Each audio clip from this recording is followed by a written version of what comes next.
Bueno, muy buenas tardes a todos los presentes.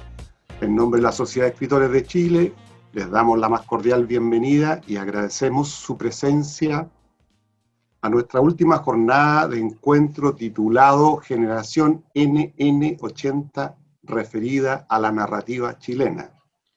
Actividad que cuenta con el patrocinio de la Vicerrectoría de Extensión y Comunicaciones de la Universidad de Chile, la Sociedad de Escritores, la Biblioteca Nicomedes Guzmán y Cactus Cultural.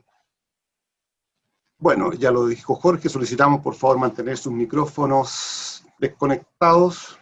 Cualquier inquietud o pregunta pueden hacerla a través del chat que está abierto aquí en el Zoom.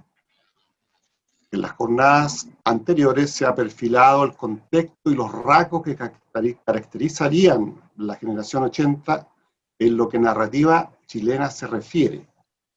Queremos hacer hincapié en esta oportunidad en esto de narrativa, para que no se malinterprete el sentido de estas jornadas, que en ningún caso tienen la pretensión de representar el espectro completo de las artes literarias y sus géneros. Se remite, como ya se ha dicho, solo a la narrativa por una cuestión práctica y necesidad de discusión que surge de la misma.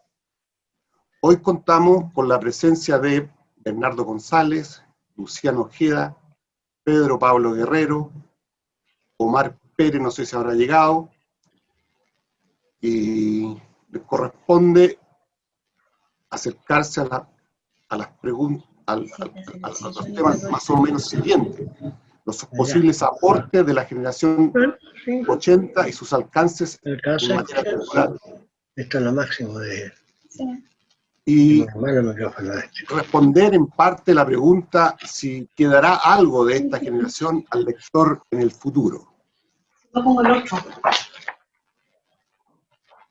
Bueno, quiero dejar con ustedes a Bernardo González, poeta de Talca, profesor de Estado en Historia y Geografía. Su poesía publicada tanto del Bastón ha obtenido becas de creación literaria y reconocimientos en concursos Estudio, Pluma y Pincel, el premio Oscar Castro y premio Stella Corbalán. No se ve nada de eso. Está mi pura cara, ¿no? Comentarista de libros y editor. Su poesía es una fusión del larismo con la poesía social contemporánea. Dejo entonces con ustedes la palabra a Bernardo González. Buenas tardes a todos. Un saludo especial a Silvia, que se acaba de incorporar, parece, que recién estuvimos en un programa aquí en la biblioteca La Florida de Talca. Silvia de Talca también. Bueno, respecto al tema de los NN, de la generación NN, tengo que contar un poquito antes de leer mi breve ponencia, que yo, muy joven, 79, el año 79, año 80, estuve en Santiago. Me acerqué mucho a algunos escritores, ¿no es cierto?, para aprender de ellos, y recuerdo, ¿no es cierto?, en especial el gran apoyo que recibí del secreto del poeta más guardado que tenemos en Chile, que cuando ya empiece a publicar algo va a pasar, Gustavo Adolfo Becerra, un tremendo poeta. Hago un paréntesis, a mí me han invitado como poeta y comentador de libros, y esta es una mesa o un coloquio o un encuentro de narradores. Entonces, y más encima de provincia,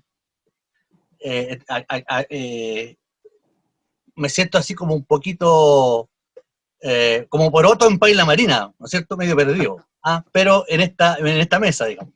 En las mesas de los poetas, bueno, ahí tenemos más afinidades. Bueno, ¿qué pasa? Que en esos años 79, 80... ¿Aló? Pasa que en los años 79, 80, estaba todo el trauma, ¿no es cierto?, fuerte todavía del golpe. Yo me acerqué mucho en esos años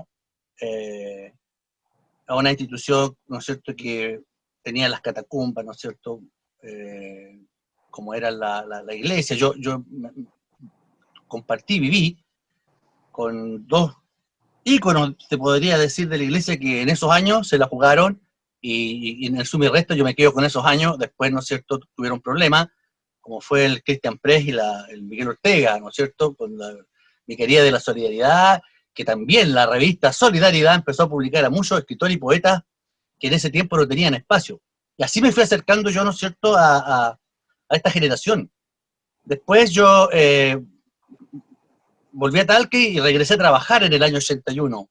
Trabajaba en San Miguel, en un liceo Gran Bretaña que se llamaba Colegio Chico. Y de ahí, antes de fin de año, emigré a Curepto, imagínense, Curepto, una zona del interior de Talca, pero que sin embargo es un pueblito medio mítico. Bueno, ahí nació al lado Pedro Antonio González, modernista, ¿no es cierto? Hugo Correa, el cuentista de ciencia ficción. Nació Matías Rafide, recientemente fallecido, un poeta hermético. Fernando Quilodrán, nació en Curepto, presidente de la Sociedad de Escritores, y Gladys Marín. O sea, es un pueblo con historia. Y de allá yo me vinculaba, ¿no es cierto?, con algunos poetas de esta generación. Bueno, a los años, pasaron más de 20 años cuando me reencuentro, año 2007, 2008, ¿no?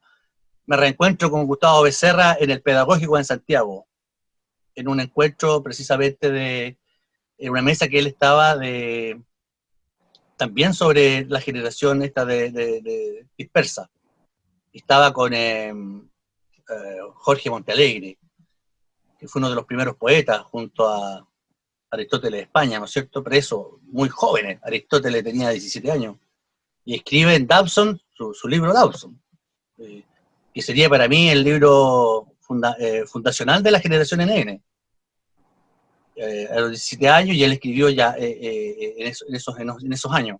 Bueno, y ahí yo recuperé, ¿no es cierto?, la amistad con Gustavo. Nos vimos ahí, bueno, y ya hemos seguido con la misma fraternidad, y él me presenta a un gran amigo que es Jorge Calvo. Y con Jorge Calvo nuevamente, ¿no es cierto?, él como gente tallerista, novelista, en fin, también me empiezo a revincular con Santiago, y bueno, y conozco a Miguel de Loyola, leí sus cuentos también, fuimos también a Los Vilos, fuimos a Los Vilos, y también conozco a Roberto Rivera, y en un encuentro también de hace 2, 3, 4 años atrás, y también conozco su literatura, Santos de mi devoción, que tocan Calvo y Rivera tocan dos, digamos, temáticas de la novelística de los NN poco desarrollada, pero ellos dos la cultivan, el humor y la erótica. No sé cuál de los dos más erótico, y humorístico. Entonces, hay una vertiente que me pareció novedosa en ellos. El humor en el drama, el humor, ¿no es cierto?, en la tragedia, que es muy, muy vivificante, y la erótica. Y con ellos, ¿no es cierto?, ahora me han invitado a esta mesa para que hablemos, yo como poeta, imagínense, y comentador de libros, ¿no es cierto?, y a que lea los no nombrados, o los no nonatos, los no nacidos, porque esta generación prácticamente pasó como una sombra. Pero sí, antes de leer esta breve ponencia, insisto, decir que esta generación de los NN, la generación del 80, es muy valiosa, está por descubrirse, por releerse por las nuevas generaciones, porque tiene una impronta propia, original, que escriben, ¿no es cierto?,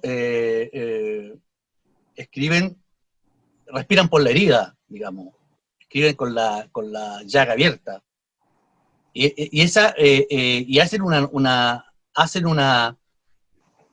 estética, desarrollan una estética original propia.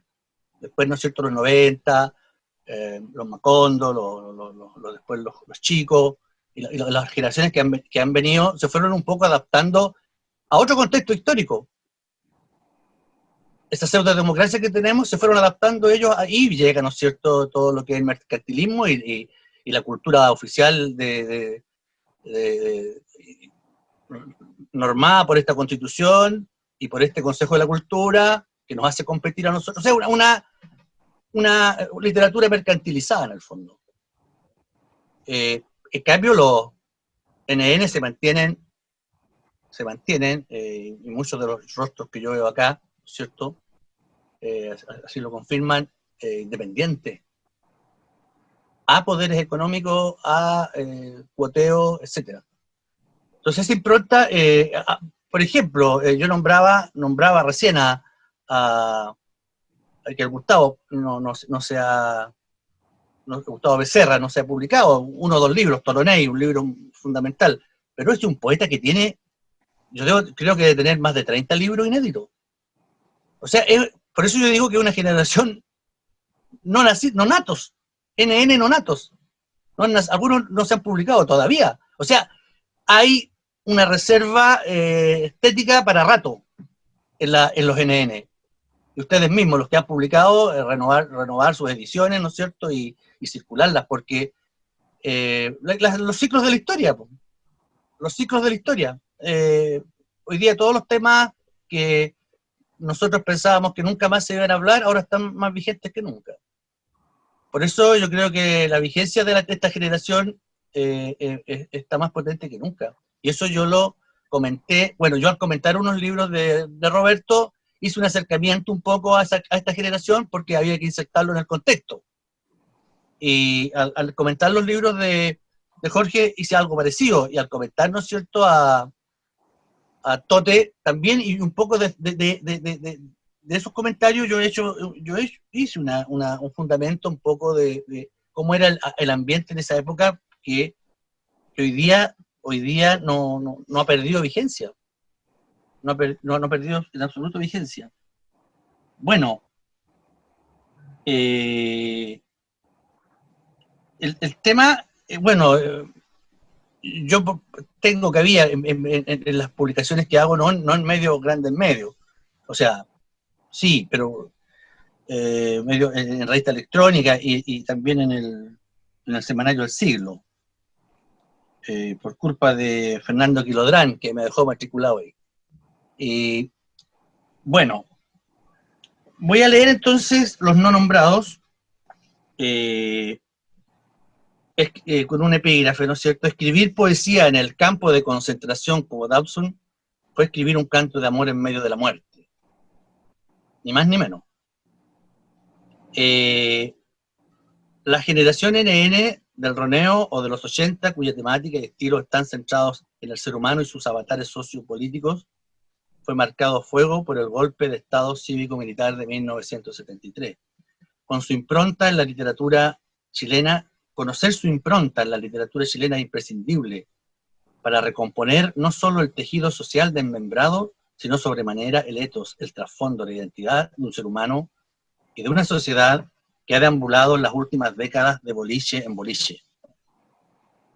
Para hacer una aproximación a la generación NN, digamos, un real acercamiento que nos reporte luces y sombras, para hacer la síntesis dialéctica, al parecer pendiente, debemos situar a estos escritores en su contexto, y para ello no debemos olvidar el evidente apagón cultural que sobrevino durante el primer lustro, posgolpe, algo así como la mudez que se impone después del duelo.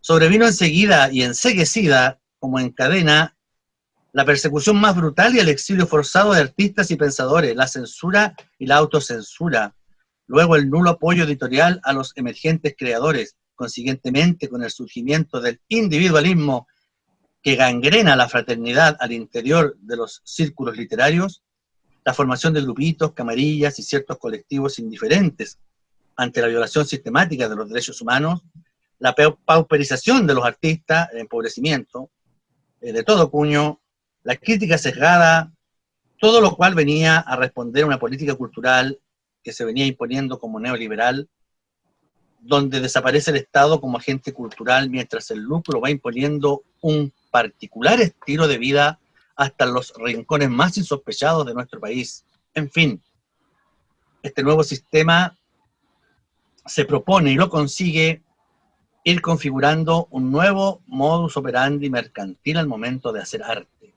específicamente literatura en nuestro caso, como ferias usureras, tópicos sonsos, farandulero y clasistas, altos impuestos al libro, becarios y ganadores de concursos inescrupulosos, origen y germen de una fauna literaria que afila sus fauces en una selva ambigua, enajenante y caótica. ¿No es cierto? Yo agrego acá entre bufones, trepadores y paladines del negacionismo, ¿no es cierto?, como muy bien conocemos. En medio de este panorama perturbador, sin embargo, va a resistir a contracorriente la generación NN, una tendencia más irreverente de poetas, cuentistas y novelistas, cuyos principales exponentes, consecuentemente, hasta nuestros días se mantienen de bajo perfil.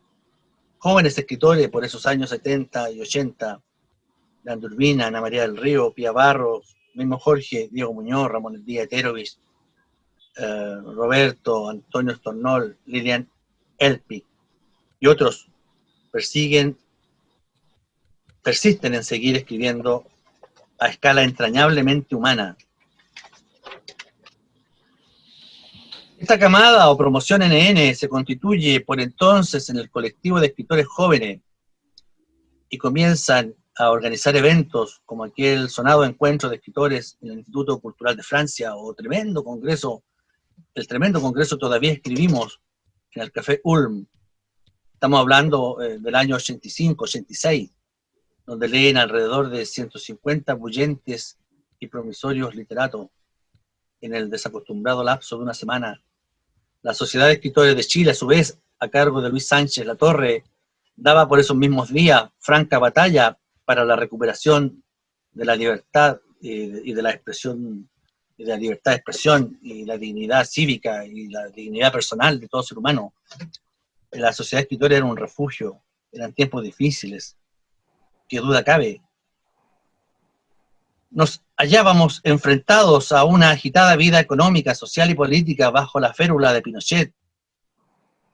Ese aire respirábamos. Oscuros días donde apañaba la vicaría de la solidaridad y nuestro canto en Radio Chilena. También época memorable de Radio Cooperativa, Radio Moscú con su magnánimo Escucha Chile. Por otro lado, hacían soporte las revistas Causa, Análisis, Hoy, Punto Final, El Semanario del Siglo, Cañón de Largo Alcance, aunque clandestino, vivito y coleando, los diarios La Época, Fortín Mapocho. Momentos también de lucha y esperanzas donde se producen las masivas jornadas de protestas por el retorno a la democracia, que nunca llegó. De ahí viene esta literatura díscola que no se acomodó con malas artes, los NN, a los nichos de poder de la academia ni de las universidades elitistas que desde entonces iban a surgir como callampas en los principales centros urbanos del país. Nosotros, los escritores sesentones, por entonces debimos levantarnos de la derrota y hacernos a pulso artesanalmente. Fundamos, a pesar de los pesares, la estética de la llaga abierta, de la cicatriz. Literalmente respiramos por la herida. Fue tan brutal el golpe que nos quedamos mudos y debimos empezar a balbucear con gestos más que con conceptos, donde la piel era la página en blanco. Eran años de delación solapada y represión impune, en las cuales resultaba fundamental la fraternidad semiclandestina o clandestina de frentón, al modo de las catacumbas, donde nos repartíamos las hojas mimeografiadas entre hostias y bandos militares. Guardamos aún en esas condiciones de precariedad extrema en la marginalia del statu quo, la semilla de otra edad. Vivimos utópicamente el ascendente movimiento cultural chileno de los años 60 y 70 en carne y hueso. Y con ese bagaje y con esa herencia que tenemos impresa en nuestro ADN creativo, no podemos olvidar ni perdonar el crimen, ningún crimen. Conservamos en la memoria y en nuestra escritura los signos y los significados aprendidos en los infinitos murales pintados en las paredes. ¿Quién no se acuerda de las fábricas proclamando la reforma agraria? ¿Cómo olvidar? La nacionalización del cobre, el medio litro de leche, todo el programa del gobierno popular está en nuestro ADN. Vimos cantar a Víctor Jara, a Rolando Alarcón, a Héctor Pavé, a Patricio Mann, a Violeta Parra.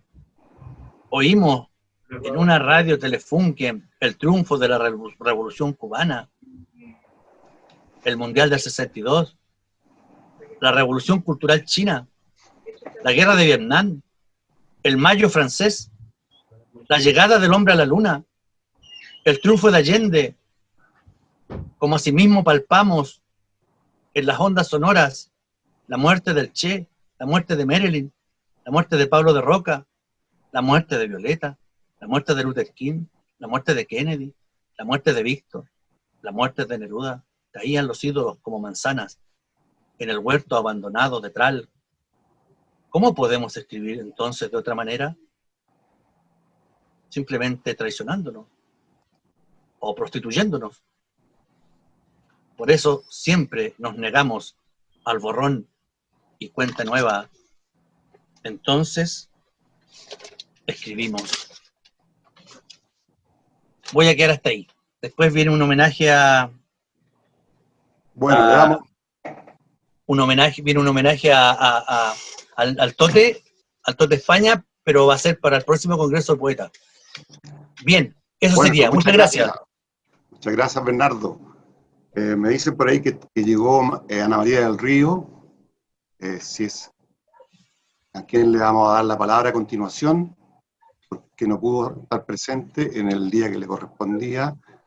Y bueno, Ana María del Río, escritora y profesora de literatura, quien ha publicado numerosas novelas y cuentos a partir del año 85, entre paréntesis, Óxido de Carmen, De Golpe, Amalia en el Umbral, 7 días de la señora K, Tiempo que ladra, A Tango Abierto, Ni a tontas ni a locas, Jerónima, en el año 2018, tal vez es su última publicación.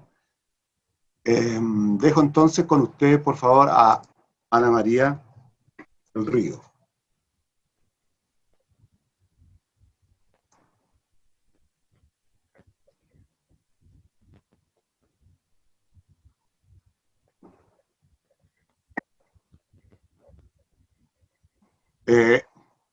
¿Es efectivo que está acá o no?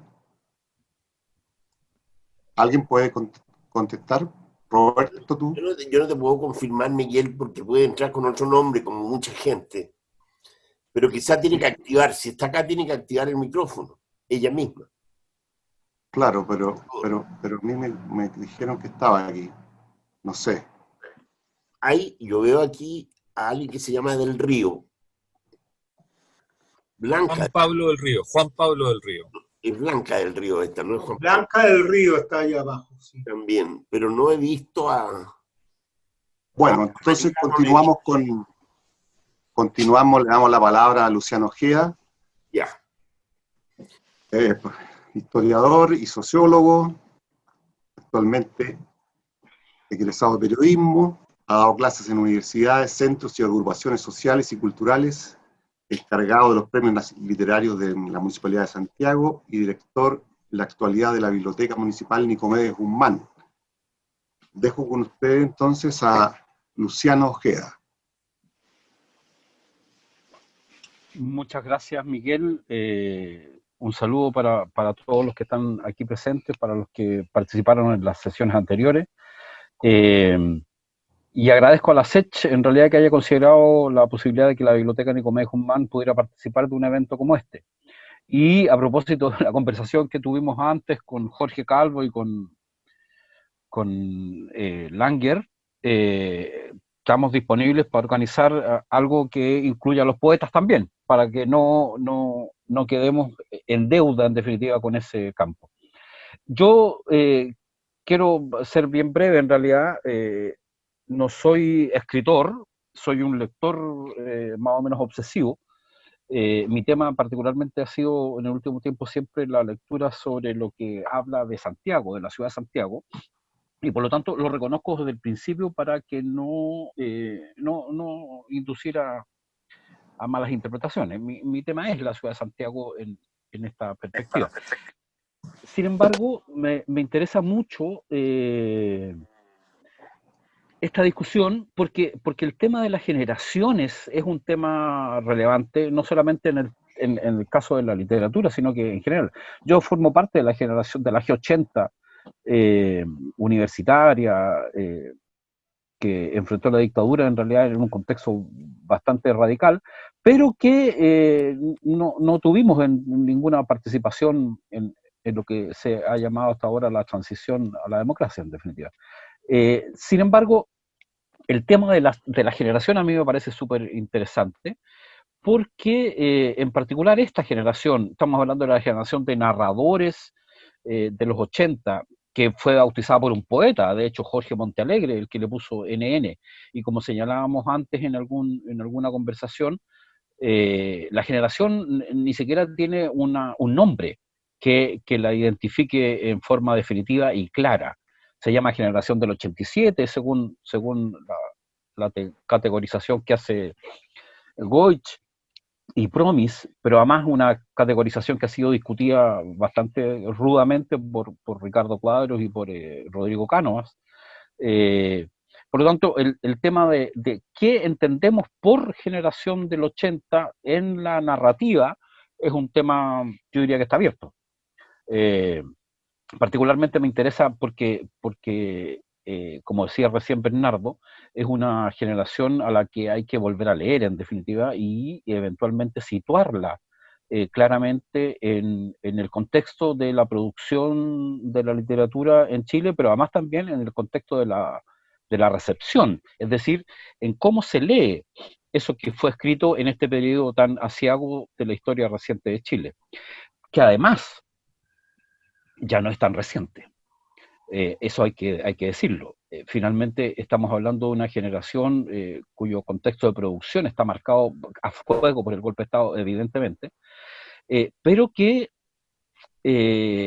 golpe de Estado que sucedió hace 45 años, casi 50 años atrás, en que cabe una generación completa, según los estándares de los estudios clásicos de generaciones literarias, que son 30 años en total, 15 años de gestación y 15 años de producción. Pero entre la generación del 80 y el presente han pasado tranquilamente 40 años. Y no es poco, no es poco. Por lo tanto, mi interés por fijar esto tiene que ver con esa discusión, podríamos decir, teórica, epistemológica, respecto de cómo se concibe la generación. Claramente, la producción literaria de escritores chilenos, especialmente la narrativa en esta época, que es particularmente la época de la dictadura, excede con mucho la posibilidad de ubicarla, toda esta producción, en la categorización tradicional que hace Goich, porque no se trata solo de analizar la generación por sus contenidos, sino también porque el contexto histórico, el contexto de producción y, como decía antes, el contexto de lectura, el contexto de recepción de la obra es significativo. Entonces me interesa ese tema. En particular, yo diría que el problema del análisis generacional tiene un primer problema insoslayable, que es que los escritores tienen la mala costumbre de no nacer el mismo año. Y por lo tanto, un escritor que nació en 1949 pertenece a una generación distinta a un escritor que nació en 1951, independientemente de que hayan publicado en épocas más o menos equivalentes.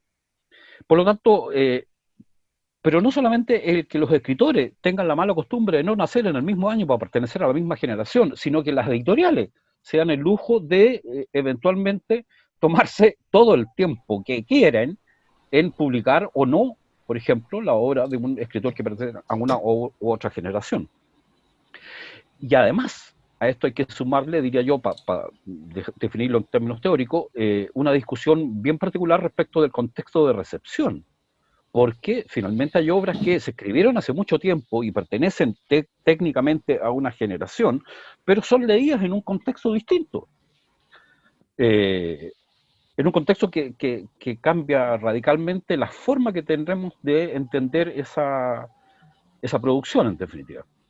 Entonces, una generación podría ser definida en torno a la experiencia individual de los autores, en términos de sus preferencias electivas. Ya se ha dicho en las charlas anteriores aquí que la generación del 80 se caracteriza en particular por una lectura obsesiva de autores internacionales clásicos, podríamos decir, porque finalmente es una generación que no está, que no tiene disponible la producción equivalente o contemporánea en los países extranjeros, particularmente por la censura, pero además por los problemas de circulación de la obra literaria internacional entre los años 70 y 90 en Chile.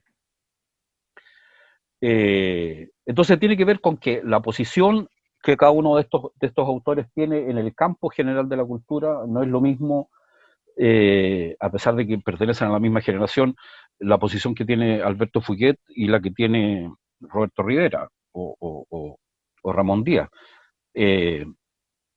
Posición, digo yo, en la estructura social y posición en el campo de la cultura, en definitiva, que es bien relevante. Por lo tanto, esto no es homogéneo y por lo tanto es difícil de definir y hay que acotar. Vamos a hablar de la generación por la temática, vamos a hablar de la generación por el año de nacimiento, vamos a hablar de la generación por el contexto de producción o el año de publicación de tal o cual obra. Entonces, yo decía a Amá, no es casualidad que estemos hablando de una generación NN que fue bautizada, generación de narrador, que fue bautizada por un poeta. Entonces, también hay cuestiones que considerar. La pregunta es, ¿quiénes son? ¿Qué obras se destacan? ¿Cuál es la novedad que tiene esta generación? Y ahí empezamos con problemas aún mayores, porque la pregunta es, ¿qué tienen de común Jaime Collier, Leandro Urbina, Roberto Rivera, Sonia González, Ana María del Río? Lo que tienen en común es que nacieron más o menos en la misma época y publicaron más o menos en la misma época. Pero ¿qué tienen en común Arturo Fontaine con Darío Ose? O Marco Antonio de la Parra con Thomas Harris? Para no quedarnos solamente en los narradores. Porque además los que son más conocidos son precisamente algunos de estos narradores que tuvieron un revival, podríamos decir, con lo que se llamó la nueva narrativa chilena, que es muy posterior a los 80, en realidad, que es de los 90, y que es, sabemos a estas alturas, es una estrategia de marketing de las grandes multinacionales de la edición, que no es menor, y que hay que considerar en definitiva. Entonces, esta generación se caracteriza, o por lo menos los escritores que producen y publican en este periodo histórico aciago que denominamos el periodo que va desde el golpe de Estado hasta la inauguración de la transición a la democracia, es decir, entre 1973 y 1989, son escritores, poetas, narradores que escriben sin fondos públicos, sin becas, sin viajes al extranjero, sin vínculo mayor que las propias organizaciones. De hecho, se reinventan las organizaciones de escritores precisamente para poder levantar algún tipo de identidad, pero además también de colectivos que les permita remar juntos hacia alguna dirección, en definitiva. Pero no solamente no hay viajes ni hay becas, sino que no hay suplementos literarios. Recordemos que en esta época los críticos literarios son dos, y son los dos mercuriales, y son el caballero solo, Alón, y el sacerdote Valente. No hay mucho más. Son los que sancionan aquello que es considerado buena literatura y no. Y por lo tanto, todos los que producen y publican van a ver en alguna medida sancionados o no por estos pontífices, en definitiva. Pero además también, hay que decirlo, a principios, entre fines de los 70 y principios de los 80, no hay tampoco grandes editoriales en Chile. Son iniciativas propias, pequeñas, muy significativas. No hay que olvidar jamás, por ejemplo, lo que significa en este caso las revistas literarias, los grupos que editan y un montón de otros iniciativas que hoy día son editoriales más o menos establecidas. Pero además son escritores que escriben en medio de lo que se llama el apagón cultural, sin vida bohemia, sin ninguna posibilidad de vida bohemia. Acuérdense que gran parte de ese periodo había toque de queda. Son, en definitiva, escritores perseguidos y ofendidos, aunque algunos de ellos gozan de los privilegios, claramente, del nuevo orden social. Pero además sufren de otra condición, que tal vez alguno de los presentes podría discutir, y es que los grandes de la generación anterior, y por eso algunos lo llaman también de los huérfanos o de la generación de la orfandad, los grandes de la generación anterior, no estoy hablando de Droguet, de Edwards, de Donoso, no están en Chile. No están lejos de la posibilidad de intercambiar, de seguir a estos grandes. Y los que están en Chile eventualmente no tienen mayores discípulos ni están abiertos a esta comunidad que significa la comunidad de las letras. Y aquí me surge una pregunta. ¿Alguno de ustedes que se siente parte de la generación N o generación 80 considera que Mariana Callejas pertenece a esta generación? Mariana Callejas escribió su única novela en 1980, o sea, publicó su única novela en 1981. Y sabemos que tenía un taller literario en que hay por lo menos 3 de los que hoy día son considerados los buenos escritores que participaron activamente en esos talleres, que son Carlos Franz, notable, más allá de ese aparente desliz que tuvo en su juventud, pero Carlos Iturra y Gonzalo Contreras estuvieron ahí, estuvieron en lo curro. De hecho, el libro de Mariana Callejas, que se llama La Larga Noche, publicado en la editorial Lo Curro, trata fundamentalmente de unos agentes del Estado que cometen actos de terrorismo. El primer cuento de ese libro es sobre una sesión de tortura. Entonces, salvo la crónica clásica que hace Lemebel sobre Mariana Calleja o las referencias que hace Bolaño en El Nocturno de Chile sobre la escritora y la obra reciente de Nona Fernández que se llama El Taller, la pregunta queda abierta. ¿Es Mariana Calleja parte de esta generación? ¿Su obra es considerada en este contexto? ¿Cómo lo vamos a controlar? Y otro autor que hoy día es olvidado en realidad, que también es escritor, es el autor de este libro. No sé si todos alcanzan a verlo. El actual canciller del Estado de Chile, don Andrés Alamán, también tiene una novela escrita y está publicada en el año 74. ¿Pertenece a esta generación? ¿Es un autor considerable? Lo planteo en realidad para discutir. Lo que me interesa para cerrar este tema, para no pasarme mucho del tiempo en realidad, tiene que ver con qué es lo que queda, que es la pregunta de esta sesión en realidad. ¿Qué es lo que queda? Yo diría, ya se ha dicho varias veces, quedan temas planteados por esta generación. En particular, yo creo que uno de los temas más relevantes es que esta generación expresa de una manera notable la escritura de mujeres, y particularmente una escritura de mujeres que siempre vamos a considerar que su adalid principal es la Vía Bar, claramente, que es una escritura de mujeres que va a prefigurar el feminismo actual.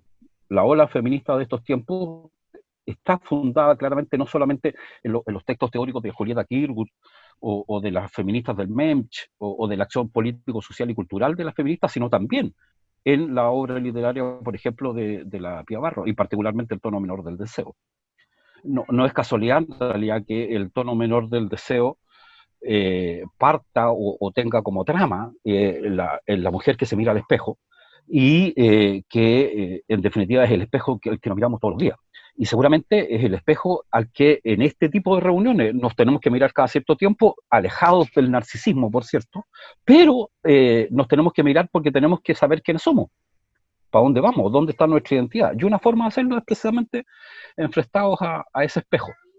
Pero además también, el primer tema, diría yo, que queda de esta generación es la aproximación a la problemática, a lo que se llamaba en los 70 y principios de los 80, la problemática de la mujer, y que hoy día podríamos englobar en los temas del feminismo más abiertamente. Pero además también hay recuperaciones de temas que habían sido olvidados por la literatura chilena y que ninguno de los grandes, particularmente los del boom y los de post-boom, habían tratado en particular, que son la ciencia ficción, que en el caso de esta generación lo va a retomar claramente Diego Muñoz Valenzuela, pero que tiene una larga tradición en Chile y que ha sido recuperada en realidad también por algunos autores. Pero además también, y esa es otra innovación de esta generación, la recuperación del policial, del cuento negro, del relato negro, particularmente en la obra clásica ya de Ramón Díaz Heterovich, que es La ciudad está triste, que no solamente es, podríamos decir, una de las obras centrales de la generación, está publicada en el 87, sino que además crea un personaje que es característico de todo este periodo. Entonces, yo diría que en términos de lo que queda, son esta recuperación de, o sea, la puesta en discusión, puesta sobre la mesa del tema del rol de las mujeres y del feminismo, y la recuperación de algunos temas que en la literatura canónica, para decirlo en términos formales, habían sido dejados de lado, que son como son la ciencia ficción, el microrelato, el relato policial, neopolicial o negro, como queramos llamarlo en definitiva, pero además también incorpora otra temática que tiene que ver con la lucha política y con el contexto sociocultural en que se desarrolla esta historia. Estamos hablando de una dictadura que tiene opositores, y por lo tanto hay también una literatura que está vinculada a la resistencia y posteriormente a la derrota. Ahí yo diría que hay dos libros importantes que considerar, que son, por ejemplo, en este caso específico, A Fuego Eterno Condenados, de Roberto Rivera, claramente, pero además también otros libros como, por ejemplo, Hacia el final de la partida, de Guillermo Rodríguez. Guillermo Rodríguez claramente no aparece en el canon, porque es un preso político que escribe sobre su experiencia combatiente. Entonces, hay yo diría, temas que se plantean que debiéramos considerar para más adelante. Para no comerme todo el tiempo, yo diría que con esos apuntes apenas, yo me guardo silencio ahora para poder escuchar lo que los demás tengan que decir. Muchas gracias por la invitación. Gracias, Luciano. Parece que hubo un problema de audio por ahí, Alguien que se cayó y volvió a entrar. Oye, Miguel, parece que ahora sí entró Ana María del Río. Te pido que la saludes y le ofrezcas la palabra. A ver. Ok. Bueno, entonces, Ana María del Río, ya habíamos dado una pequeña reseña sobre ella. Le damos directamente la palabra porque el tiempo está corriendo, entonces, y todavía nos quedan otras exposiciones. Por favor, Ana María. Sí, a ver, un minuto. Muchas gracias. Y perdón porque la otra vez fue un malentendido en el que yo, por supuesto, tuve toda la culpa y Roberto ninguna. Espérate, déjame instalar el video. Sí, sí. El video. Ya está en pantalla ya. ¿Estoy en pantalla? Ya, sí, ya. Estamos viendo. Sí, con mi pelo de enredadera, sí. Así es. Ya. Hola, muy buenas tardes. Mira, me pareció muy, muy interesante todo lo de Luciano, y precisamente era lo que más estuve pensando acerca de qué temáticas tiene esta generación NN tan vaga, tan NN como adjetivo.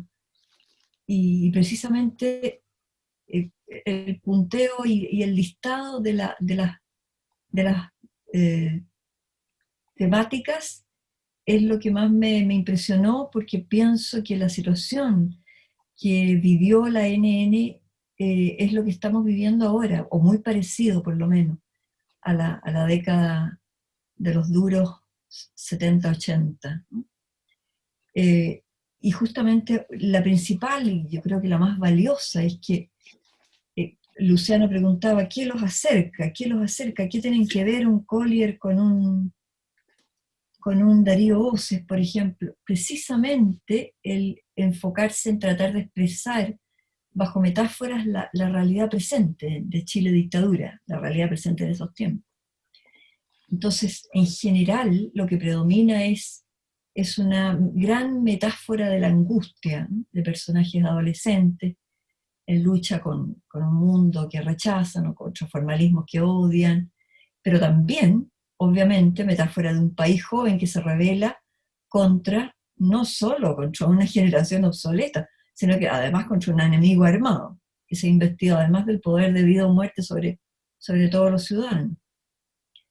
Eso es bueno porque es una especie de lazo que une a las novelas de ese tiempo, ¿no? Ahora, por ejemplo, en las líneas narrativas predominan los desaparecimientos de personajes, clara imagen de la realidad imperante en los años de dictadura chilena, ¿no? Tienden a predominar, no digo que sea la generalidad, los espacios cerrados, ¿no? Habitaciones, un magnífico cuento de Jorge Calvo del ascensor, por ejemplo, piezas de pensión, etcétera, espacios absolutamente encarcelados entre cuatro paredes. También, lo que también me llama la atención y me provoca una emoción muy grande es que en ese tiempo subió de calidad infinitamente la calidad de la metáfora y de la alegoría. ¿Por qué? Porque era un espacio camuflado para la denuncia, justamente. Esto no lo digo yo, lo dice Jaime Quesada en su gran obra de Apuntes de un tiempo, ¿no? Pero ahí uno se jugaba, ¿no es cierto? Y nos jugábamos en contar historias burlando la censura a través de metáforas, ironías, parábolas, ejemplos, o cualquier máscara, ¿no? Otra cosa es, por ejemplo, en ese tiempo se acuña el término de identidad escindida, aquello que nunca soñamos con ver, ¿no? La hibernación. La otra cosa importante, se acaba el realismo mágico, ¿no? Ahora se escribe una realidad muy torturada, muy disfrazada, a través de metáforas, pero no es el realismo mágico, claramente. Aparece, estoy pensando un poco en todos los cuentos con Walkman, todo el grupo de Fouillé, los textos de consumo, ¿no? La narración se vuelve poética. ¿Y poética por qué? Para conservar la vida, vale decir, el mensaje ambiguo, ambivalente, disidente, híbrido, que pasa la censura. La temática, por ejemplo, también predomina la temática de la familia dictatorial. Bueno, esa es un poco mi metáfora, pero veo que muchos de mis con-escritores de ese tiempo también la utilizaron, la familia dictatorial, como metáfora de la dictadura país. En la temática de esta narrativa, de esta dictatoriedad, también se alude a la mitología occidental, griega y romano, es decir, las Antígonas buscando a padre, o las Antígonas rebelándose contra el tirano, o los Telémacos en su búsqueda del padre, también están en muchísimas novelas y colecciones de cuentos de los NN. Lo que más me admira es precisamente la extraordinaria calidad de la forma poética en la narración, sin entrar nunca a la prosa poética, sino que construyendo narraciones gruesas y extraordinariamente dinámicas, pero cruzadas, transversalizadas por la forma poética. Y precisamente hoy es bastante parecido a lo que estamos viviendo. Hay restricción de libertades, hay temor de salir a la calle, hay una pugna entre un estado de injusticia generalizada y un grupo de poderosos desconectados socialmente de todas las necesidades de la gente. Hay héroes populares que enfrentan este estado de injusticia, tal como en nuestra generación. Hay esconder lo que uno piensa para conservar la pega, por ejemplo. Y, por otro lado, hay reacción, organización de grupo, minorías con fuerza creciente. Hay reuniones clandestinas, no por miedo a la PDI, sino por miedo al virus. Hay creación individual, hay solitaria, de buena calidad, sobre todo a nivel poético-literario, de expresión de ideas. Creo también que ha sido un gran año para recuperación de ideales que teníamos un poquito perdidos con la ronda de consumo que teníamos anteriormente. En fin, no quisiera alargarme. Me fascinó la pregunta de Luciano y quise contestarla a través de esta enumeración de hitos que podrían ser temáticos en esta generación. Eso, muchas gracias. Y nuevamente, mis sinceras disculpas a Roberto, sin intención ninguna de ser la pesada que no vino o la pesada que no apareció. Bravo. Muchas gracias, Ana María. Gracias a ti, gracias a ustedes, gracias a todos Quiero nosotros. dejar ahora, Muy lúcido lo tuyo, muy interesante. muy clarito todo. Queremos dejar ahora a Pedro Pablo Guerrero Sangüesa, editor y periodista. Trabajó en la revista de libros y artes y letras del Mercurio, fundó en el 2011 Ediciones Las Tarrias, sello que dirige hasta hoy. Ha editado el libro Confieso que he bebido, de Jorge Tellier, por el Fondo de Cultura Económica, y es autor de prólogos y diversos artículos literarios, y en la actualidad enseña en la Universidad Diego Portales. Dejo entonces con ustedes a Pablo Guerrero Sangüesa, Pedro Pablo, pero me estoy apurando porque como hay tantas preguntas pendientes y todavía tenemos mucho camino por delante. Por favor, Pedro Pablo. Hola, buenas tardes, gracias por la invitación. Primero pido disculpas por no haber asistido a sesiones anteriores, pero como le explicaba a Roberto, yo estoy en mudanza. He estado todos estos días embalando, estoy en un proceso completamente estresante, así que preparé un texto desde mi experiencia personal que procedo a leer. Si me paso de los 10 minutos los completos, me cortan, por favor. Voy a hablar desde, como les digo, desde el conocimiento que yo tuve de esto por dentro. Yo escribo acá, hablaré del tema que nos convoca como testigo, y por eso pido licencia para usar la primera persona. Eso permite comprender que, en mi experiencia al menos, la generación de la que hablamos se solapa con la llamada nueva narrativa, un fenómeno de marketing editorial acotado que muchas veces se tiende a confundir con su marco generacional mayor. Hasta los años 80, mi acercamiento a la generación NN, entonces en plena actividad, se limitaba a la lectura de un texto de Antonio Stornol, incluido en un libro que usábamos en enseñanza media. Creo recordar que era un fragmento de El obsesivo mundo de Benjamín, pero creo que está ahí, Antonio puede corregirme, a lo mejor es un cuento. La verdad que ahora no lo recuerdo.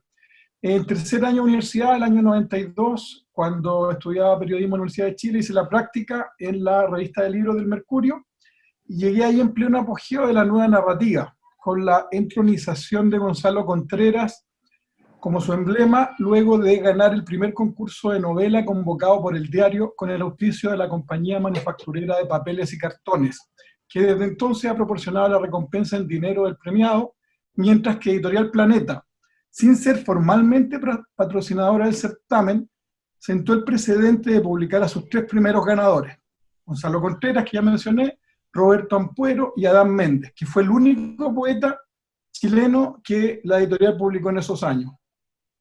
Lo que recuerdo de mis conversaciones informales y mis entrevistas formales con escritores de esa generación es que a pocos de ellos les gustaba hablar de generación del 80 y menos aún de nueva narrativa.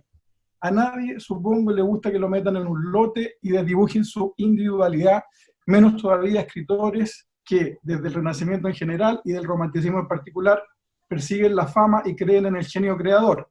2 quimeras muy productivas en todo caso, de las que viven la prensa y el negocio de los libros. Mi primer contacto con autores de la generación del 80 fue con novelistas como Contreras, a quien entrevisté por su segunda novela, El nadador, publicada en 1994 por Alfaguara.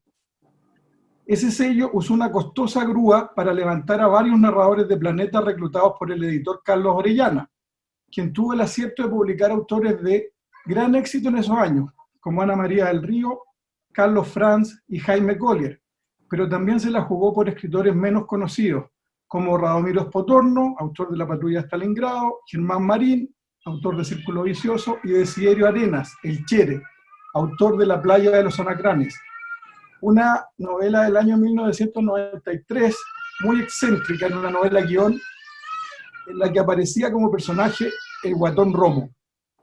Cuando le pregunté cómo se le había ocurrido una historia tan imaginativa, me respondió que simplemente porque había sucedido tal cual. Para el golpe lo tomaron detenido por su militancia en el MIR y se llevó la sorpresa de su vida cuando llegó a torturarlo un viejo conocido, el Guatón Romo. Volví al diario creyendo tener un golpe periodístico, pero la entrevista salió reducida a un escueto cuarto de página tabloide, el formato que entonces tenía la revista de libros, era un tabloide, un tamaño como las últimas noticias.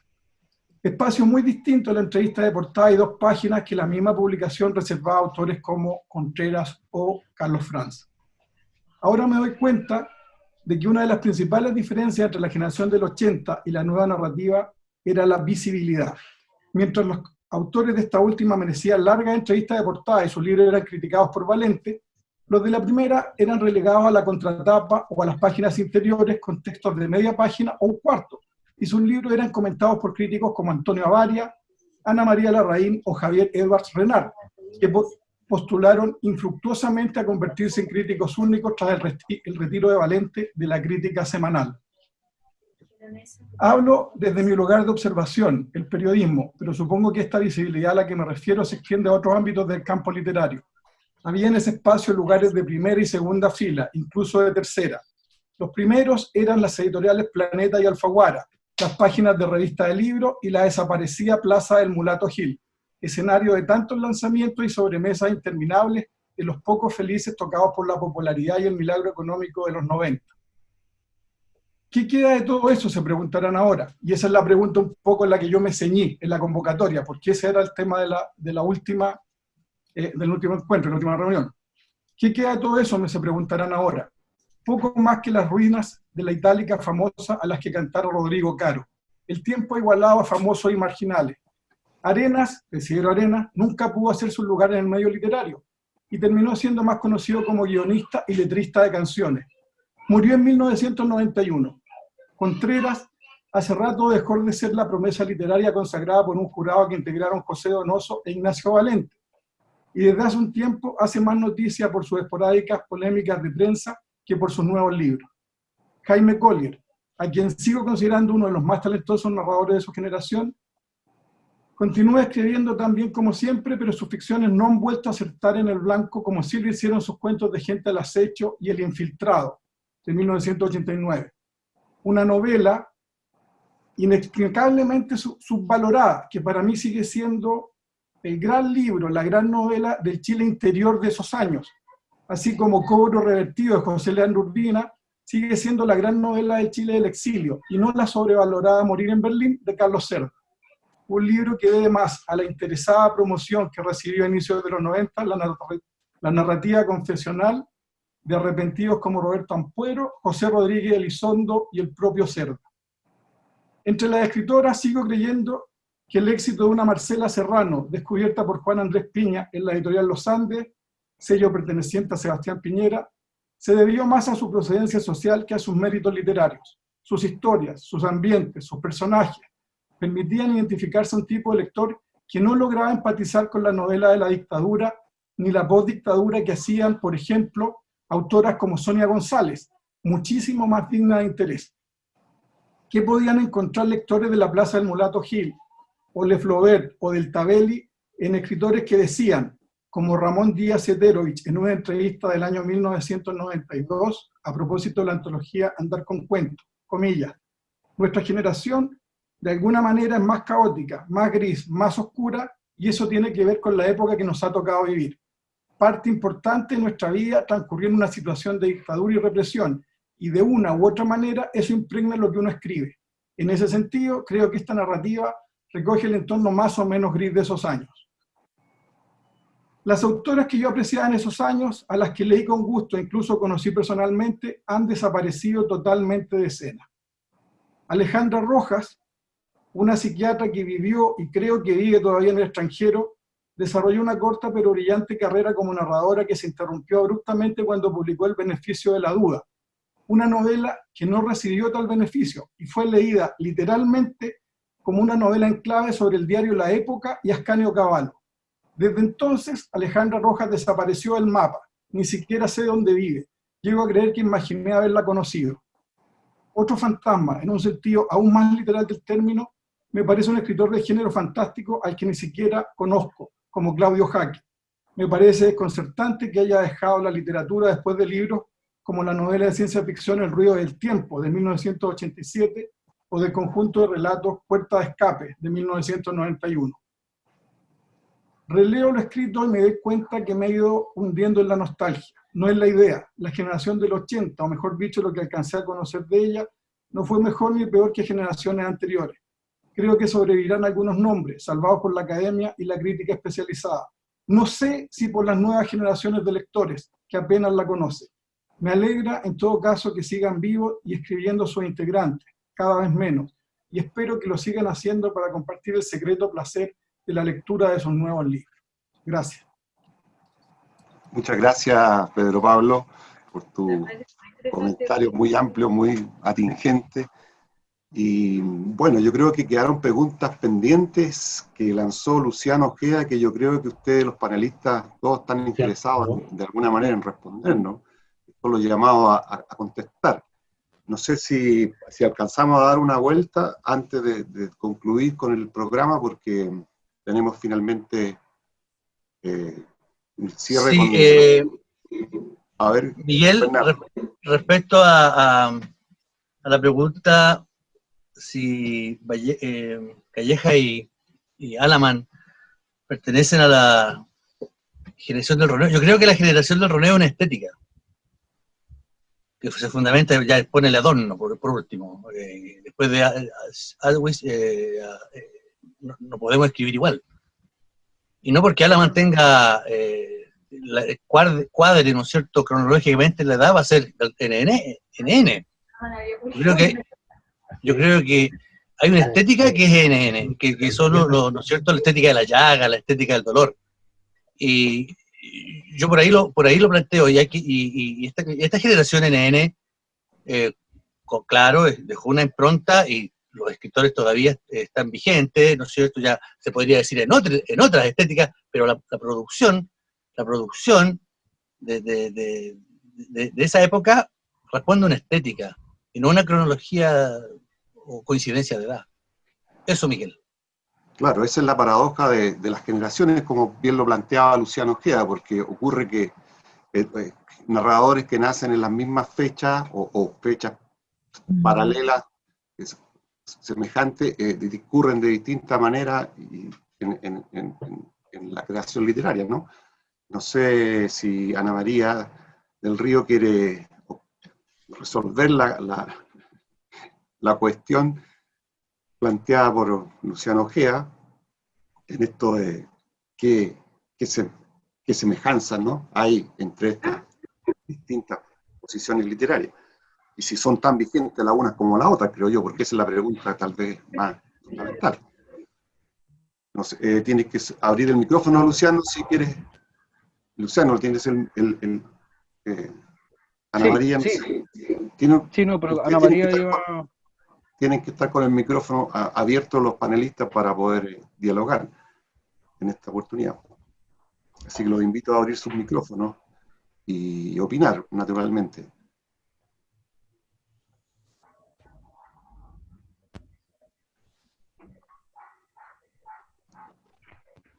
Yo creo que pienso por lo menos que estas generaciones de NN, lo que voy a decir es muy obvio, pero esta vivida en un tiempo durísimo fue también lo que los unió, ¿no? Es decir, nos hizo volvernos, por ejemplo, de de lo internacional, que sí era cierto, se leía mucho a lo que no era chileno, nos hizo volvernos bruscamente hacia nosotros mismos. Fue una obligatoriedad. En ese sentido, sí hay una estética del momento y hay una narración del momento feroz que estábamos viviendo en una dictadura. Entonces, ahí el texto literario pasa a ser una especie como de testigo amordazado, una especie de víctima, testimonio de la historia del país.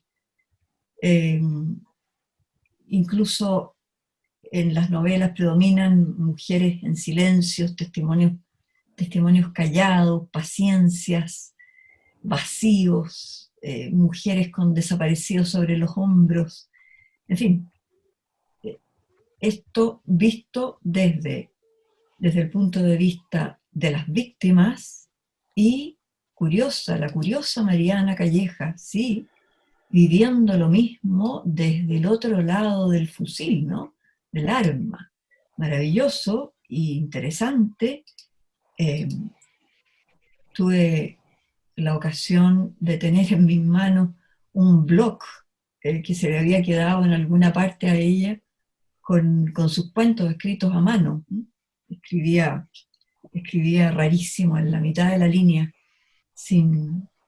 escribía manualmente, por supuesto, en la mitad de la línea, sin adherirse a ninguna fila. Muy interesante, grandes cuentos y feroces, tal como demostró la historia que su figura había sido, ¿no? En fin, creo que no contesté a la pregunta, pero pienso... La pregunta es bastante compleja, ¿no? Bastante la difícil. pregunta es muy compleja, sí, eso es cierto, tienes razón. Porque es muy difícil de responder algo así. Sí. Así que dejamos a Luciano que lo resuelva. Yo lo puse... No, está claro, aquí son los estudiosos. Yo lo puse en los términos más radicales posibles, precisamente porque está claro que la definición de una generación no puede estar definida solamente por el año de nacimiento del sujeto que escribe, el sujeto o la sujeto que escribe, pero tampoco solo por los temas. Uno tiende a pensar, yo por mi formación en el campo de las ciencias sociales y esas cosas, tiendo a pensar que cuando se considera solo la historia interna, podríamos decirlo, y no se considera, como en el caso de Goethe, el contexto de producción, pero sobre todo, que es lo que me interesa a mí como lector en realidad, el contexto de lectura, el contexto de recepción de estas obras, se deja fuera un material que no es menor en definitiva. Entonces igual planteaba la pregunta yo poniendo estos casos extremos en realidad para provocar un poco la conversación, porque me parece que el tema de la generación no está para nada acotado. Y porque aparentemente después de esta generación hay otra más, que es la de los hijos, le dicen ahora, que son de la gente más jóvenes, donde además las mujeres han tenido una participación bien particular. Estoy hablando de Alejandra Bustamante, Nona Fernández, de gente bastante más jóvenes que tienen algún nivel de vinculación con esta generación NN. Eso. Sí. No sé si Pedro Pablo quiere agregar algo. Yo creo que en lo que decías tú recién, Pedro Pablo, sobre la colisión que se produce en la generación NN80 con la nueva narrativa, que es una, como bien lo planteaste tú, que emerge a partir de la industria del libro, que impone y se tiende a confundir estas dos tendencias, digamos, que en definitiva hacen que no quede clara cuál es una y cuál es otra. Sí, no, yo creo que la generación del 80 o del 87 o NN existe, si eso yo no lo discuto. Lo que pasa es que creo que la visibilidad la tuvo la nueva narrativa, se comió, opacó a todo el resto de la generación esta movida de marketing de Planeta. Porque esta fue una movida de Planeta, mandaron a Ricardo Sabán, el alto ejecutivo de Buenos Aires, de la filial argentina que tenía Planeta, lo mandaron a Chile y le dijeron levanta un mercado, levanta no solamente un mercado, levanta un producto. y lo mandan acá, y de hecho le ponen el mismo nombre que en Argentina. En Argentina, el grupo de narradores que saca Planeta después de la dictadura, con Alfonsín y los gobiernos que vienen, ¿ya? Le pusieron igual, le pusieron nueva narrativa, se llamaron Nuevos Narradores, ¿ya? Y eso lo armaron entre Sabane y Juan Forn, ¿ya? Eso lo armaron ellos, y acá replicaron lo mismo, Y claro, ¿cuáles eran los nombres que estaban circulando en Chile? ¿Cuáles eran los nombres disponibles para configurar el producto? Había integrantes de la generación del 80, la mayoría eran integrantes de la generación del 80, ¿fija? Pero no se puede confundir la generación del 80 con la nueva narrativa. Eso es lo único que yo tengo claro. Perfecto. También hay una estrategia de Mercurio en este sentido. Acuérdate que hasta la supuesta llegada de la democracia en el año 90, cambió el formato de la revista de libros, y como tú recién lo nombraste, se transformó en un tabloide que no existía, que venía justamente a fortalecer a la competencia que estaba en el diario La Época, y digamos que contribuyó evidentemente al desarrollo de esta nueva narrativa. Les comento claro, que lo que yo sí hago hincapié. Sí. Lo que sí hago hincapié es que la revista de libros se forma para salirle el paso a literatura y libro de la época, es cierto, pero no fue el primer suplemento literario del Mercurio. Antes de la revista de libros existió una revista muy breve que se llamaba Andrés Bello. La revista Andrés Bello, sí, una grande, de página entera de Mercurio, muy linda era. Claro, sí, era una revista que contrataron a un diseñador especialmente, y era una alianza con la editorial Andrés Bello, con la editorial jurídica Andrés Bello, que tenía muchos recursos en esa época, y estamos hablando antes del 89, estamos hablando todavía durante la dictadura. Y esta revista Andrés Bello, que estaba patrocinada por la editorial Andrés Bello, circulaba en el Mercurio, pero era financiada por la editorial. La editorial Andrés Bello tenía el monopolio de los textos jurídicos, de los códigos, entonces tenía muchos recursos disponibles. Estaba, me parece, todavía de gerente William Thayer, ¿no? Sí. Y este señor estableció la alianza con el Mercurio, y esta revista Andrés Bello fue muy corta, debe haber durado, no sé, un año, medio año, una cosa así. Y en esa revista, de la que todo el mundo se olvida, ya sí alcanzaron a publicar Carlos Iturra, Gonzalo Contreras, pero también Ramón Díaz Eterovich, ya, y otros autores. Y fue como, esto fue en el momento de lo que se llamó, tenía un nombre, la apertura, en que se trataba de hacer una apertura política desde el gobierno, en esos años que eran los últimos años 80. Pero fue anterior a la revista de libros. Lo que pasa es que la revista de libros coincidió con la estrategia de Planeta, pero yo les aseguro, porque yo conocí esto por dentro, que no había ningún contrato, ningún acuerdo entre Planeta y el Mercurio. Planeta se aprovechó del concurso creado por el Mercurio para, dada la publicidad que recibían los ganadores, obviamente hacerle firmar contratos y llevárselo, aprovechando toda la repercusión mediática que tenían cuando ganaba el premio. Pero nunca hubo un contrato formal entre Planeta y el Mercurio. Solamente una comunión de intereses, una coincidencia de intereses. Eso. Bueno, les comento por otro lado que en el chat hay mucho agradecimiento y felicitaciones a los expositores, que los pueden ustedes mismos leer, y lamentablemente ya estamos sobrepasados en el tiempo predispuesto para esta reunión, y quedamos con ganas de seguir conversando, la verdad, ¿no?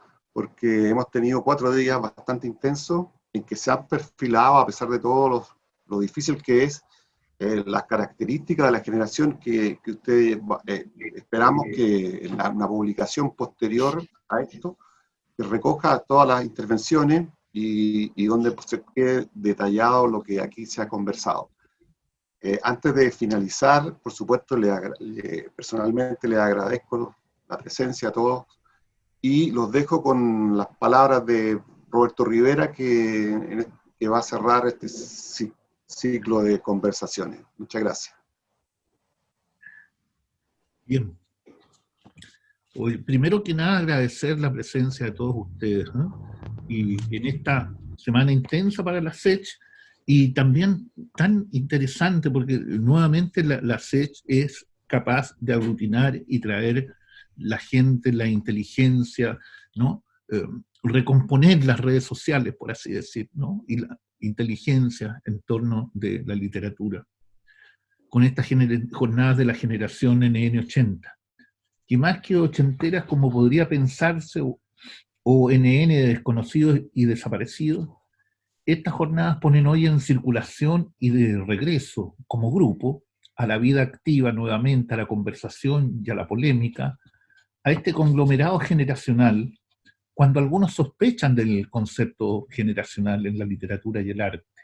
Pero bien, aquí está este grupo, este universo de narradores y narradoras muy distintos entre sí, pero que podríamos catalogar como el símbolo vivo, la huella y la cicatriz misma del acontecer nacional, desde los aciagos tiempos del garrotazo marcial que nos sumergió sin respiro en los amargos momentos personales y de un país instaurándose la tontera oficial como bien público y popular. Así examinamos las condiciones que hacen posible el surgimiento de una generación literaria llamada de los NN, el entorno sociopolítico, cultural, y agradecer en esta primera jornada a Diego Muñoz, Antonio Ostornol y Cristian Montes, luego a la presencia de Jaime Collier, Ana María del Río, a José Leandro Urbina, Sonia González, Jorge Calvo, lo más granado de la generación, ¿no? Reunidos acá en la SECH, me parece muy interesante y extraordinario. Haber escuchado ahora a Pedro Pablo, a Bernardo González y a Luciano, junto con Ana María del Río, realmente han iluminado partes interesantísimas de esta generación y sus características, ¿no? La Sociedad de Escritores de Chile agradece a todos y a cada uno de los mencionados, al escritor Miguel de Loyola, que pacientemente moderó todas las mesas, al escritor Jorge Calvo, en la organización y tecnologías, a la secretaria de la SECH, Patricia Streeter. Agradece al público lector presente, sin el cual la literatura no es nada. Y quedamos comprometidos con la publicación del libro que recoge estas ponencias y que ojalá estimule a críticos y a la academia a efectuar los estudios que la calidad de los escritores de esta generación bien merece. Igualmente, en nuestra calidad del gremio de los escritores, anunciamos desde ya un encuentro similar que reúne a los y las poetas de aquellos años, para luego proseguir con narradoras y narradores más jóvenes, igualmente poetas, hasta ponernos al día con esta oportunidad.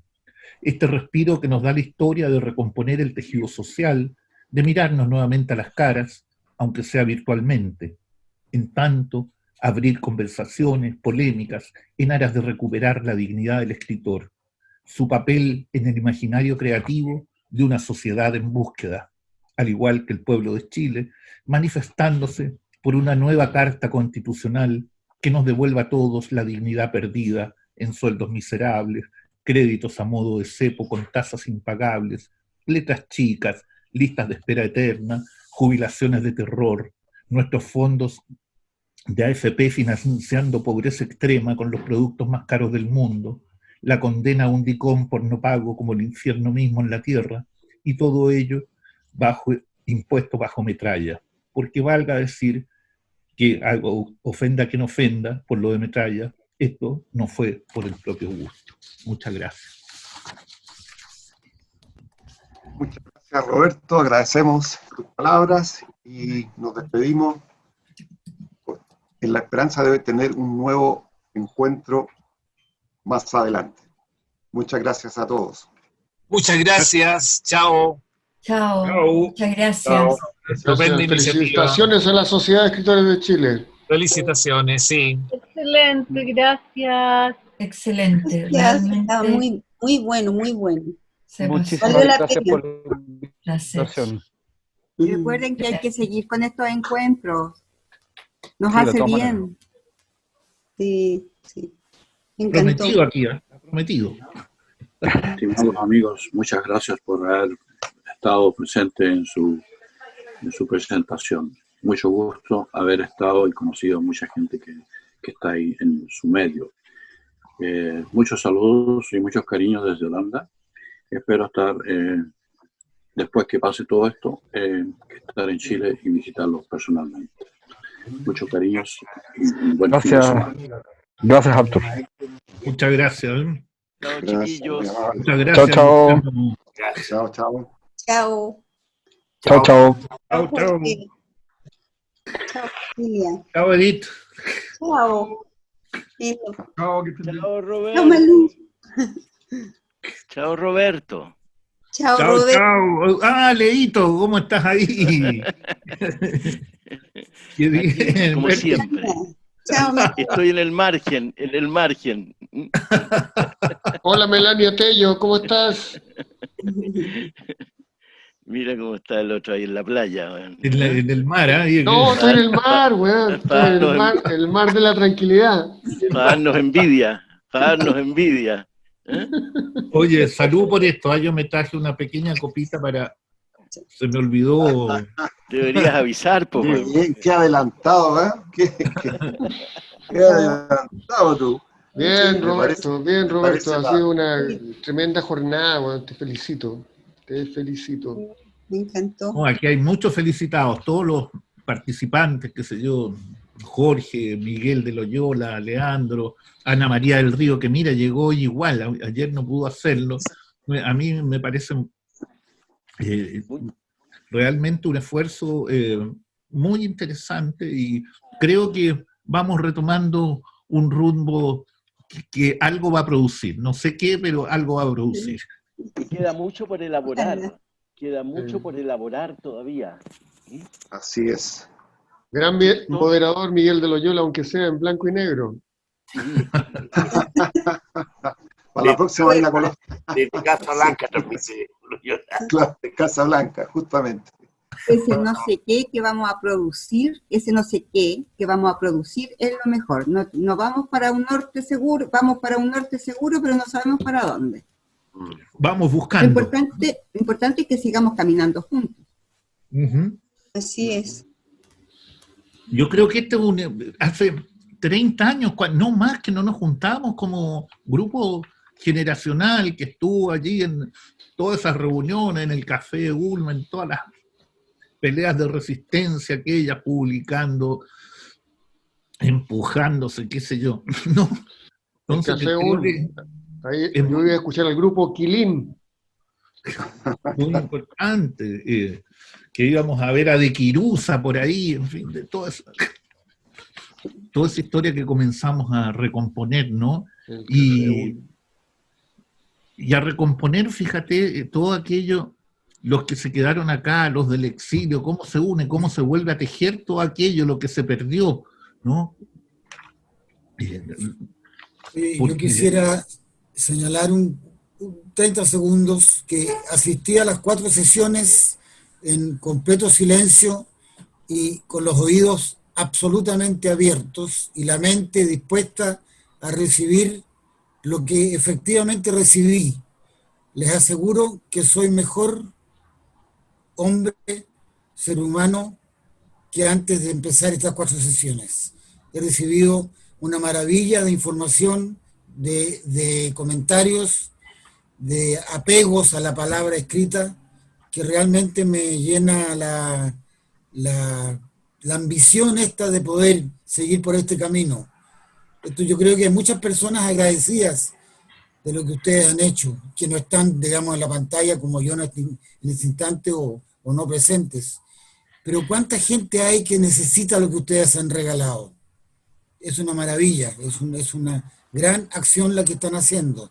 Yo los felicito sinceramente y desde la profundidad mía de la admiración que siento por todos los que participaron, lo que es un gran esfuerzo, porque estas cosas no son llegar y hacerlas. Entiendo, Roberto, que tú te has sacado la mugre, iba a decir la cresta, pero es garabato entre Así que te felicito y los felicito a todos muy, muy realmente. Gracias. Hágase socio de la SECH, amigo Pero es Federico. socio mucho tiempo, Soy Federico. socio de la SECH hace tiempo. Ah, muy bien, muy bien. Otra cosa es que no he pagado las cuotas, pero soy socio. Nadie paga la cuota. Oye, me gustaría... No es para la risa, no es para la risa eso, Juan Pablo. No, es para la risa. Roberto, No me es para la gustaría risa. decir en 2 líneas. Oye, yo Yo pago las cuotas, ¿ah? Perdónenme. Cuando nos propusimos hace 3, 4 semanas, aunque lo veníamos hablando de antes, pero ya nos propusimos materializar esta idea, sacar adelante esta mesa redonda sobre la generación. Primero pensé que iba a ser una tarea difícil, y en segundo lugar pensé que finalmente íbamos a lograr lo que pudiéramos cumplir nomás. Íbamos a estar haciendo una tarea por cumplir, digamos. Pero al calor de lo que hemos visto aquí, de la forma en que esto convocó a las personas y la forma en que las personas entregaron su opinión de lo mejor, sacando lo mejor que tenían, me hace a mí pensar de que todavía tenemos un gran y hermoso trabajo por delante. Creo que nada ha terminado. Eso quiero yo decir, junto con agradecer a usted y agradecer también la posibilidad de haber sido parte de esto, ¿no? Sí. Mi aplauso para Jorge Calvo. Así es, lo aplaudimos aquí. Te voy a mandar mi aplauso, Jorge Calvo. Mira, ahí va. Ya sabes cómo. Nos veremos en el refugio, Juan Pablo. ¿Ah?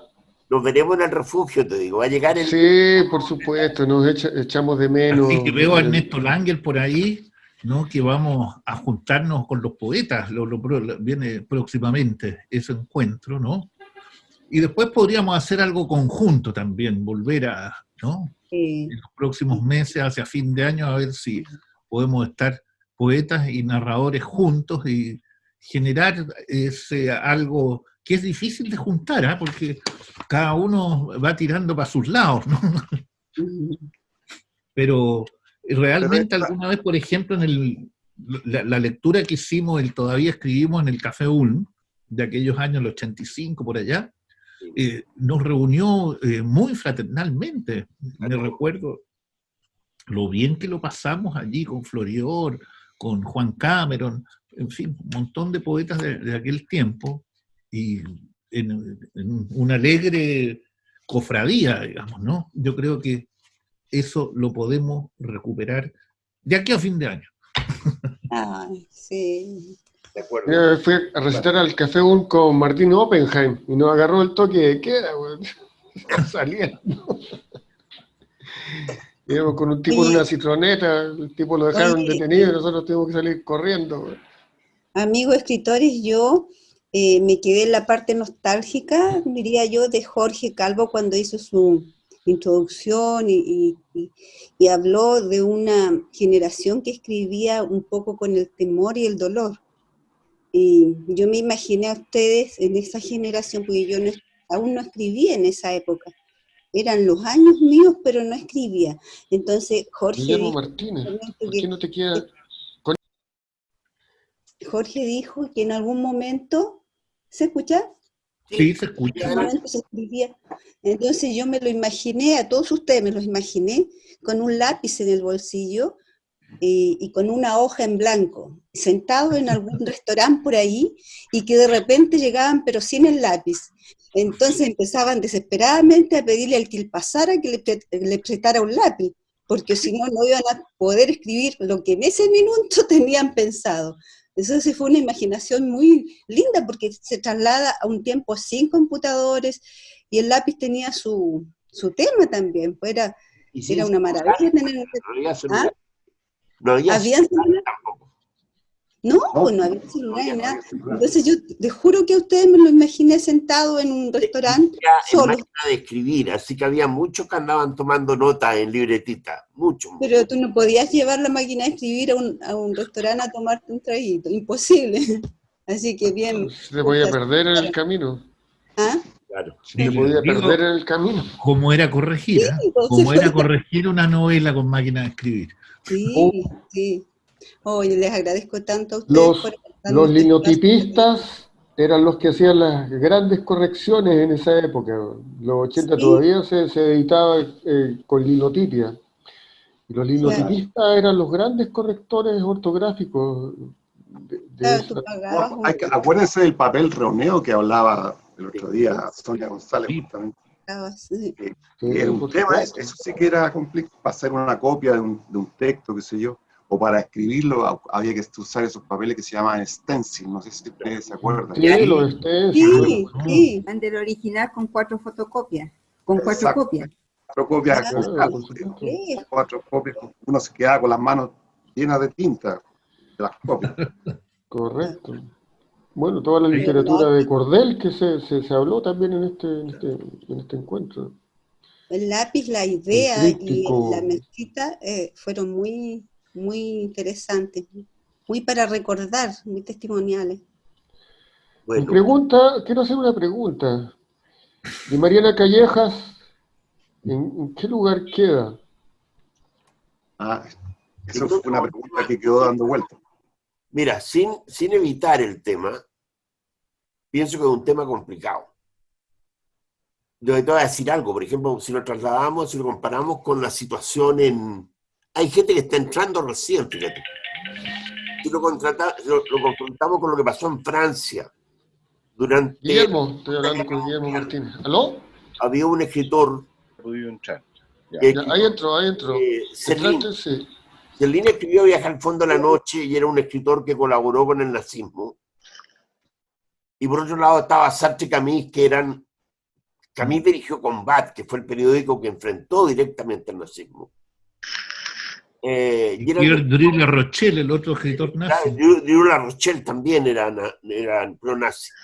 Ahora, digamos, por edad o por época en que publicaron, gente que mira desde fuera podría pensar que pertenecen a una misma generación, pero están en las antípodas en términos de valores, de preferencias, de cómo actúan.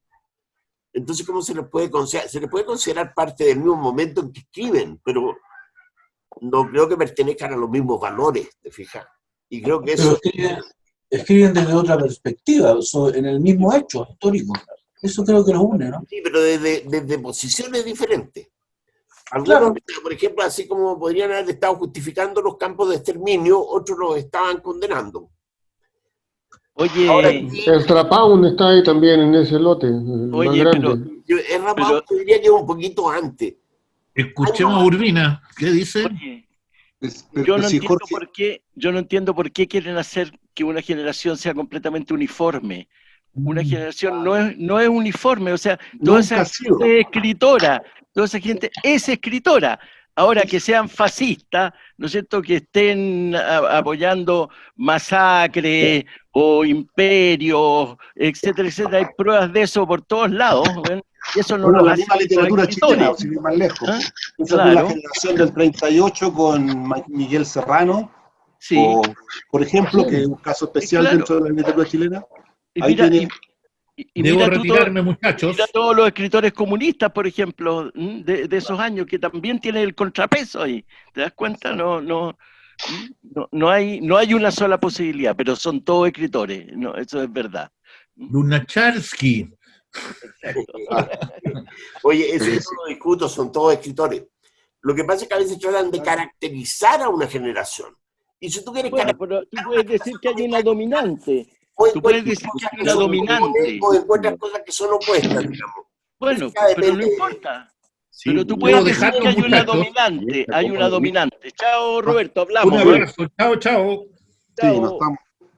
Y estilísticamente, ¿hay algún nexo? Creo que la novela de Céline, Viaje al fondo de la noche, es recontra potente, una novela muy potente, muy buena. La Mariana Calleja ganó aquí el concurso Cuento del Mercurio con ¿quién conoce a Bobby Hackerman o algo así se llamaba el cuento? De la bicicleta. Un tipo que era Sartre judío, un Sartre judío. Eso fue como en el año 76 o 77, fíjate. Entonces, ganó también el concurso de cuentos de la bicicleta, el primer concurso de cuentos. Con la condición de escritores, la calidad de escritores puede ser exactamente igual de buena o mejor incluso. Estoy hablando de eso que llaman las características de una generación, que las agrupan el concepto de generación, y quizá por eso el concepto está entrando en sospecha, es porque los agrupan por ciertas afinidades, ¿te fijas? O por ciertos estilos, o por ciertos temas que han abordado, van agrupando así. Hay escritores que pueden haber nacido en la misma época y no sentirse identificados con una generación, ser absolutamente independientes, digamos. Quizás el concepto de generación que hay que revisar, no a los escritores. Bueno, ha sido una excelente jornada. Felicitaciones, Jorge Calvo, y a todos los organizadores. Muchas gracias. Ha sido una estupenda. Sigan cuidándose.